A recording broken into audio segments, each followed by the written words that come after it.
Hello मेरे प्यारे प्यारे बच्चों। आज हम कहानी सुनेंगे बसंत पंचमी की।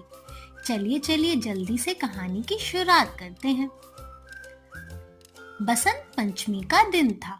चीकू और चिंकी अपने माता पिता के साथ पीले वस्त्र पहनकर माँ सरस्वती का पूजन कर रहे थे। पूजा होने के बाद चीकू चिंकी के माता पिता उनसे कहते हैं, बेटा, माँ सरस्वती विद्या की देवी हैं। इनकी पूजा करके अच्छे से पढ़ाई करोगे तो विद्वान बनोगे। फिर चिंकी अपने माता पिता से कहती है, मुझे आप वसंत पंचमी की कहानी सुनाइए। मुझे भी जानना है वसंत पंचमी का क्या महत्व है, वसंत पंचमी क्यों मनाई जाती है, और बहुत सारे सवाल हैं मेरे मन में।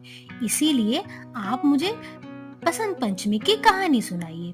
फिर चिंकी के पिता कहते हैं, हाँ बेटा, कहानी तो है, चलो फिर जल्दी से शुरुआत करते हैं हम कहानी की।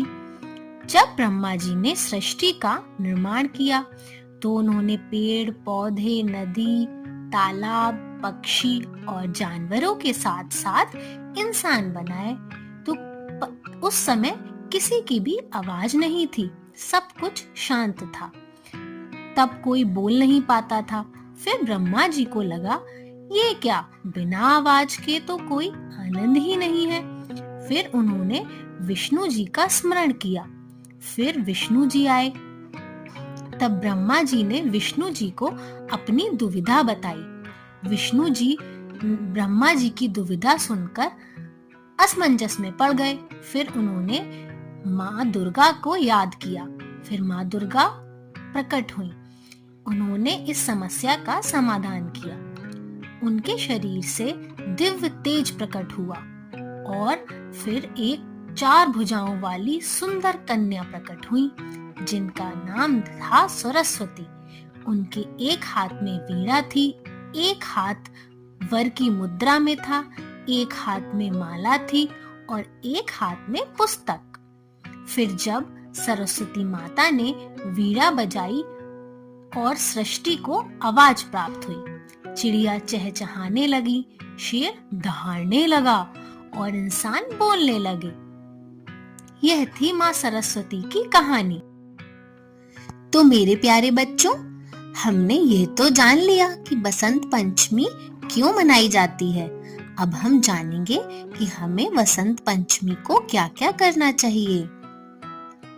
तो प्यारे बच्चों, बसंत पंचमी के दिन ज्ञान, विद्या, बुद्धि और संगीत की देवी माँ सरस्वती की पूजा की जाती है और हमें माँ सरस्वती को पीले चीजों का भोग लगाना होता है, क्योंकि माँ सरस्वती को पीला रंग बहुत प्रिय है। इसीलिए हम भी पीले वस्त्र धारण करते हैं तथा पीली चीजों का भोजन करते हैं। और उस दिन सभी लोग बहुत उल्लास से पतंग भी उड़ाते हैं। ऐसी मान्यता है कि वसंत पंचमी के दिन से ही वसंत ऋतु का आगमन भी हो जाता है। तो मेरे प्यारे बच्चों, वसंत ऋतु को इंग्लिश में कहते हैं स्प्रिंग सीजन। तो प्यारे बच्चों, स्प्रिंग सीजन जब आता है तो हम ये महसूस करते हैं कि हमारे आसपास का मौसम बहुत ही सुहावना हो जाता है और हर तरफ हरियाली छा जाती है।